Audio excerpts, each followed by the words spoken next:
Hello, ladies and gentlemen, and welcome back to The Legend of Zelda, Ocarina of Time. In the last episode, we came through to the Sacred Forest Meadow and learned the Minuet of Forest. This episode, we are going deeply into the Forest Temple. First off, we face two Wolfos, and last time I faced these, people said in the comments there's a nice trick for defeating them, and indeed I think it does work. Wait for them to attack, instead of shielding like I've been doing, you do a sweet backflip, and then one thrust, oh shit, it does work! Backflip, thrust, kill him instantly. Shit, I mean, obviously the Master Sword's more powerful than the Kukiri Sword, but also, bloody hell, I didn't think I'd actually kill him in one. Well, I can't remember your username because I didn't write it down because I'm a terrible person. But you know who you were in the comments. Thank you very much for letting me know that. Boy, did that speed that up. I have a lot of thoughts about the Forest Temple. Mostly good. Some are bad, but most are good. And I will go through them as the episode goes on. I was about to go into them there, but then realised now's not quite the time. Skulltula there for a token, and time to see another effect of the hookshot. The hookshot, one of the things it can grapple onto is chests. Or not. One of the things it can grapple onto is chests. There we go, we didn't actually need to do that, but hey. Chest here unveils a new concept. This is a small key. It will open a locked door, but only in this dungeon. Basically there's two big differences with these later dungeons. The small keys are one of them. Let's proceed. So, there's a big Skulltula here. As ever, just wait for them to turn around. Come on. And now we have the Master Sword. We don't even need to jump attack. Just one hit. We'll kill them in one. And now, who's played Twilight Princess? There's a concept in the Arbiter's Ground there that came exactly from this dungeon. You'll see in a second.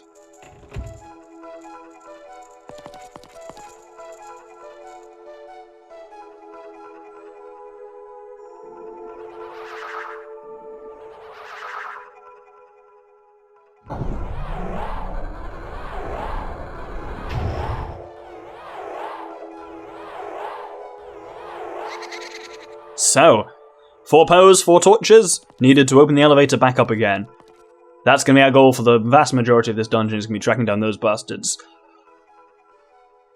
One thing you will notice, you might not notice it right away, but the adult dungeons are much bigger than the child dungeons as well. Physically, they are just more expansive. There's a lot of potential options to go here, but our main one we want to go is north here. There's a Skulltula we can quickly grab here.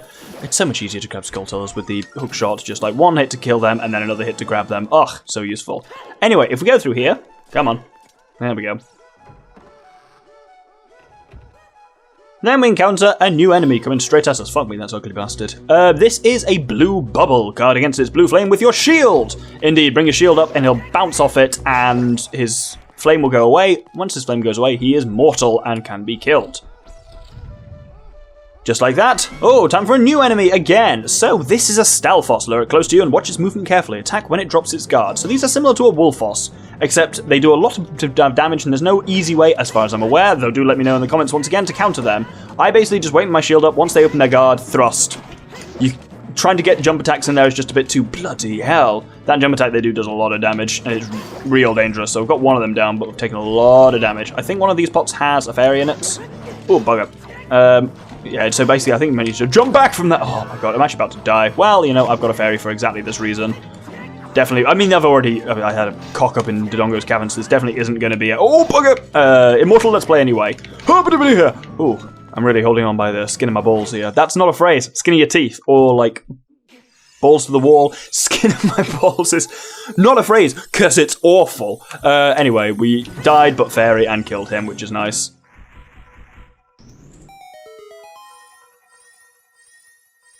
And so, a chest appears, which contains... You'll start to notice a running theme here. A small key. So... It's one of the... Oh, there is a fairy there indeed. Shit, I didn't mean to pause. I meant to go onto items, and I can just, replenish my fairy that I just lost. Let's have that. Thank you very much. Good, excellent. Always nice to have one for insurance. Yes, small keys are very much the theme of the early part of this dungeon. Let's head back to the main room. So, one of the major concerns I often hear about the Forest Temple is that it's really hard to know what the fuck to do. It's huge, and initially there's nothing to tell you kind of what direction to really go in. Oh, bloody hell. There we go. Yeah, there's nothing to tell you which direction to go in. You can go in a lot of directions, but most of them don't lead anywhere. You notice I've grabbed 2 small keys. I'm actually going to grab another small key pretty soon before using any of them. Basically, there's a lot of potential exploration to be done, and then eventually you'll come across a locked door, and that's frustrating. What I'm going to do is basically gather keys whenever I can, so that whenever I actually encounter a locked door while really doing what I'm supposed to be doing, it doesn't suddenly stop me from being able to proceed. So it feels a bit odd at first that I'm getting a load of keys without, like, I'll have 3 keys without having used any of them, but it's to avoid having to really do any backtracking. So I killed 2 Skulltulas there, but there's a 3rd one here. And there's no way to kill it. The hookshot doesn't go that far, so we just need to sneak past it. So wait for it to spin to the left, and as long as you're far enough to the right here, you'll be able to sneak past relatively easily. So this room locks, and there's another bubble, but obviously bubbles are pretty easy to kill. And upon its death, we get...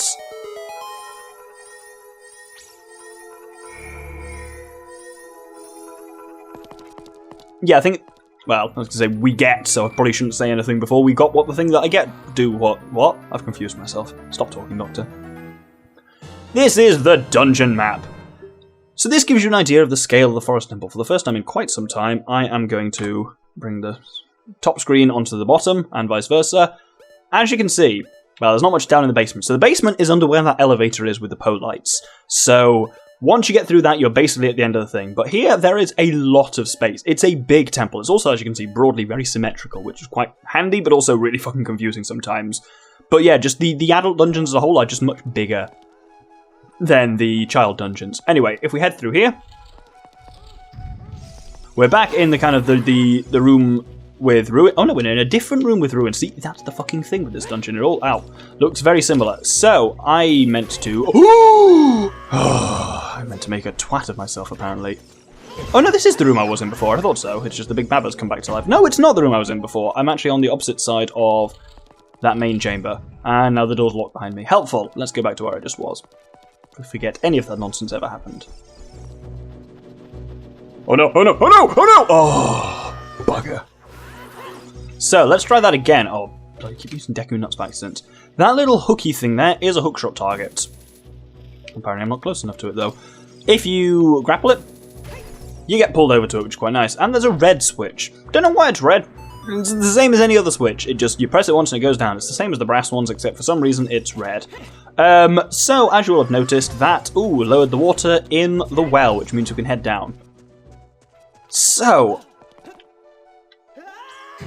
what's interesting about the Forest Temple, and indeed the adult temples as a general thing, is there's 2 huge differences, other than the physical size of them, between them and the child temples. Number 1 is the fact that they're buildings. They were made by someone. Like, all of another small key, our 3rd for our collection, all of the kind of child temples, well, actually, so I'll continue this in a sec, because we need to head back to the main room.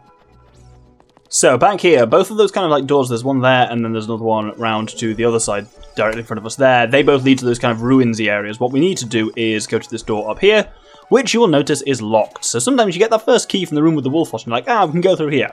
You can't really proceed through here until you've got 2 to 3 keys. So it's a bit irritating in that sense. Oh, another one of these things. Let's just wait for it to pop down. But yes, all the child dungeons are basically they're natural places, like inside the Deku Tree, inside Jabu Jabu, Dodongo's Cavern. They're all just things that have kind of naturally formed. Okay, Dodongo's Cavern's been somewhat like dug out by the Gorons, but mostly they're kind of like natural places.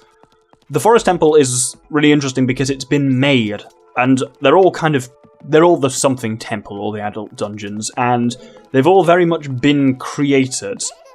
There are arrows painted on the floor, indeed, so we've got a big block here that we can slide around, and this takes quite some time, so good chance to talk about stuff. Yes, so that's kind of one thing, is the fact that these dungeons feel very different because there's some purpose behind them. They've been built by people, which is mildly interesting. And the other thing is music. So, well, I'll shut up for a moment.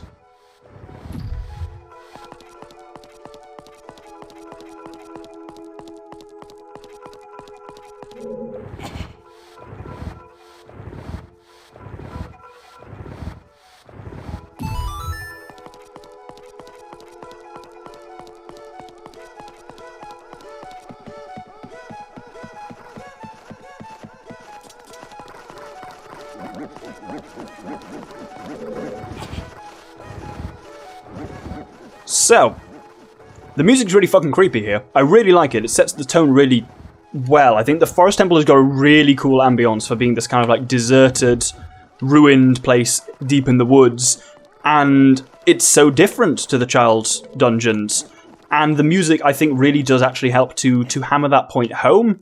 That you go from having basically no music or very little music in the Child dungeons. The music in them is basically almost like just a form of ambience. But now the music is very much there, it's present, and it's fucking creepy. And I think it really adds to the feel of these dungeons. They all have quite present music. And I love it. And I never liked the music of this as a kid, because it disturbed me. And then growing up, I was like, actually, yeah, it's kind of creepy, and that's its point. Like, it is doing what good music does, is setting the mood. It just wasn't a mood I liked when I was a kid. But it still bloody does it very well, doesn't it? So, here we have two bubbles that we actually I don't think need to kill. I should have been doing that all along. Nice quick way of killing bubbles is just bonk it with your shield and then do a jump attack. Second key is needed here, and time for some trippy shit. This corridor is all twisted! You're not wrong, Navi. Indeed, if we go through, we walk up the wall of the twisted corridor. If we look back, it's twisted back behind us. And we go into a room that's all weird and sideways. Watch out for the shadows of monsters that hang from the ceiling. Yes, move quite quickly through this room. If you take too much time, bad shit will happen, and I'll deal with that in a sec. Third locked door here, which is why I gathered fucking 3 keys beforehand. And look, there's one of our target pose. If we come near the painting, fucker giggles and goes away. We can't deal with that right now, but we will be able to deal with it before too long. So, what we need to do now here is, let's say we can't deal with that, so let's go through here. There's a hole in the middle of this room, and ignore it. The Stalfos, because they're fuckers, can walk on it. You can't. If you fall on that, remember that room earlier this episode where we fought the Stalfos? Oh yes, it's down there below us. So, kill this guy, ideally avoiding falling in that hole, otherwise you'll have to do a significant amount of backtracking to get back here. Once you kill one of them, the hole plugs itself in, but there's a cost. 2 more spooky boys up here, and these ones are a bit special. I will show you what I exactly mean in a sec. Fuck! Oh, I need to make better... I need to get better at dodging that jumping attack. I kind of turned into J. Jonah Jameson briefly there. Right, come on you. Oh, bugger! Oh, maybe I need to actually jump back when I see the jump attack happening. Oh! Didn't help, did it? Fuck me, I'm about to die again. It's amazing how fast Stalfos can just fucking rinse you. Can I stun them? Oh, I can stun that guy, apparently. Stab. No, wait, fuck. Oh, wrong one. Oh! I fucking grappled him. That'll do it. Ugh. Okay, I guess they have to be exposed anyway. So, he falls apart, but notice his bones remain on the ground, and that is significant. You have a relatively limited time to kill this guy. Oh, fucking jump attack's never worth it against Stalfos, is it?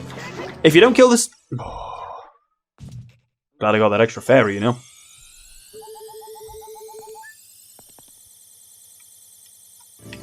Yeah, if you don't kill this guy fast enough, his buddy will come back to life, and that's extremely frustrating.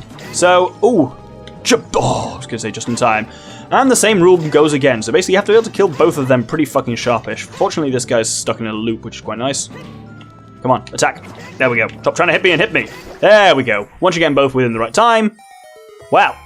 Multiple things happen here. So, the kind of way forward unlocks, but also we get a chest. And it's a significant chest. It's the dungeon item, no less.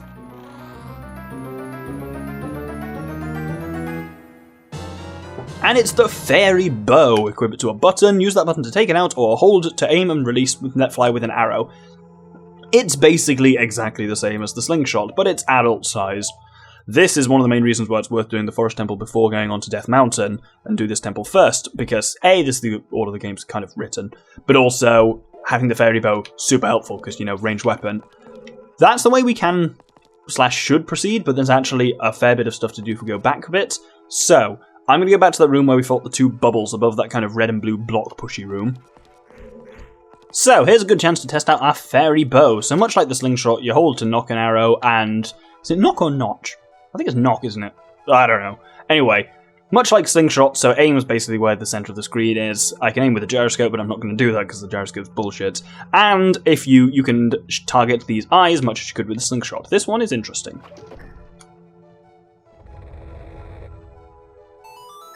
So it basically de-twists the corridor, which is quite handy. So now we can walk through this corridor without it twisting on us, which means we get to the room we were just in, or that we passed through, but the room is now at a 90-degree angle, which is handy because it lets us get this really special chest. These weren't in the Child Dungeons either. So this gets us the boss key. Now we can get inside the chamber where the boss lurks. And remember what Navi said about monsters which lurk from the ceiling? Look at our shadow. Keep moving at this point. If it lands on you, you're fucked. This is a really creepy enemy. And it's fucked off into the ceiling again before I could even check it with Navi. Let's wait for it to fall again. Basically, just keep moving and you'll be fine. Otherwise, you will be forcibly evicted from the room. This is a wall master. Watch out for the shadow on the floor. Destroy it before it goes back up into the ceiling. There we go. A couple of hits should take care of it pretty easily. One of many enemies. Bloody hell, that was a lot of money. That also creeped the shit out of me as a kid in this dungeon was one of the main reasons why I hated it, was I was not good at dodging the old wall masters. So, yes. Anyway, we've now fallen down a hole, as you noticed. We couldn't have fallen down this hole before because this hole wasn't a hole, it was a sideways culvert thing when we were last there. Kill both the bubbles and the door unlocks, and once again gets us somewhere kind of recognisable.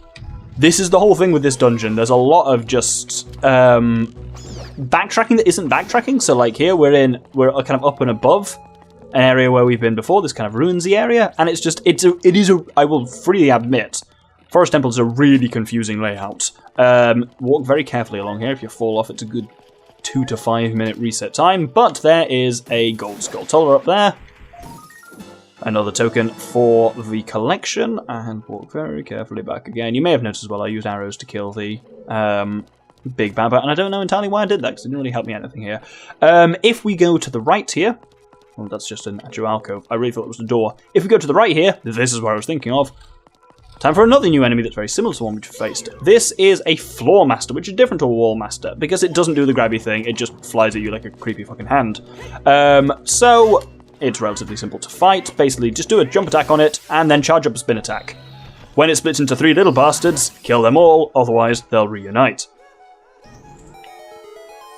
So they're related things, whereas that one just crawls around and tries to punch you, whereas wait, that's a Floor Master which tries to punch you, whereas the Wall Master grabs you and chucks you out of rooms. Another small key. This is another one of those rooms that's only for a key, and if you miss it, you can be left feeling very disorientated later on in the dungeon and like you don't know where to go. Anyway, now we actually want to go right through this room, which is the real place to go. So, you will notice we're now back in that room. We have been here before. I actually never really mentioned what I was doing in this room. So this is the room with the kind of the blue and the red blocks, which I slid around. You basically just have to slide those blocks into position, and then you can climb up them. You notice me doing it, and it's not a particularly exciting thing to narrate, hence why I decided to go on a bit of a tangent at that point. Anyway, technically, we need to go elsewhere in the dungeon with our fairy bow, but since we're here, we can do something else. Also, with our fairy bow, we go left here, and then right and right again, I believe. Yes, and there is a yellow eye up there. Shoot it. And we get a chest which has, simply, a bundle of arrows in it. Not the most amazing thing ever, but what we need to do now is, so let's head back up this blockway. And if you are super observant, you can kill these guys with a bow and arrow, but it's actually, I find it's just as fast to do it with this. Or is it? Well, especially if you miss. Yeah, it takes 2 hits with a bow and arrow anyway. 3 hits even. Not worth it. Just bonk them with the shield and attack them. If you're super observant, you will have noticed there's 2 types of these eye things. There was a yellow one like we just shot, and there's a grey one. What's different about them? Grey ones are, in fact, reversible. So now, this way we can go back to the room as it was before, and go back to that stairway where those paintings of Poes were laughing at us. So now we can do something about the laughing Poe with our fairy bow. Rhymes, so it's definitely the thing to do. Shoot it there. Disappears, and moves up to that one. Shoot it there. Laughs, disappears, and turns up behind us. Shoot it there. And introducing Joelle, the first of the 4 Pose sisters. Yes, they do all have names. Fighting them is very easy. They'll turn invisible, hit them with a Deku Nuts. At that point, do a little jump attack. and they'll turn invisible again. Hit them with a Deku Nut. At that point, do a jump attack. If you don't do this, basically, if you say make her visible but don't attack her in time, she'll do this spinning attack where she basically comes at you, block it with your shield, and then she'll turn invisible. If you wait long enough, they do turn visible again, but you can force them visible with the Deku Nut. It's really handy, and one of the reasons it's quite useful to get those nut upgrades when you're a child, because we've got both of them, which gives us 13 nuts, which makes them... They're one of very few weapons you can use as both an adult and a child, and it's pretty handy. If we open this... Another small key, yes, and we've already got one anyway, so that's our second in our inventory at the moment, so it's very much the theme of this dungeon. It's why this dungeon can be super confusing if you don't really know what you're doing. Anyway, this was the room where we got the bow, and indeed we can proceed across here. We could have done this as soon as we got the bow, and indeed often people do, but I need to do a bit of backtracking anyway. Once we're up here, oh, you may recognise it. It's very similar to that last place, except... That's bloody annoying. Except there is a blue Poe in the paintings instead of a red one. It's exactly the same process. Shoot all 3 paintings, and this unlocks Beth, the second of the Poe sisters. And she fights in exactly the same way as Joelle, as in she has exactly the same weakness. Hit her with a nut, hit her with a jump attack, hit her with a nut, hit her with a jump attack, and finally, in a surprising turn of events, hit her with a nut, hit her with a jump attack.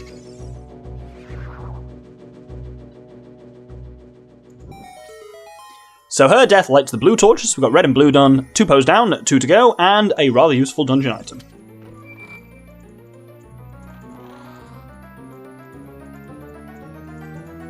So this is the compass, which functions exactly as it did when we were a kid. It's just handy to have. And I think I'll hold the episode there, so thanks very much for watching. We've come into the Forest Temple, which is... Basically, I would summarise the Forest Temple as... It's efficient if you know what you're doing. If you don't, it's awful. And you can really spend a long time feeling super, trapped and with no idea where to go in here. But we've made some decent progress because I know exactly what I'm doing. If not, it can be a rough time. Next episode, we'll be chasing down the final 2 Poes and concluding our time in the Forest Temple. Thank you very much, and good day.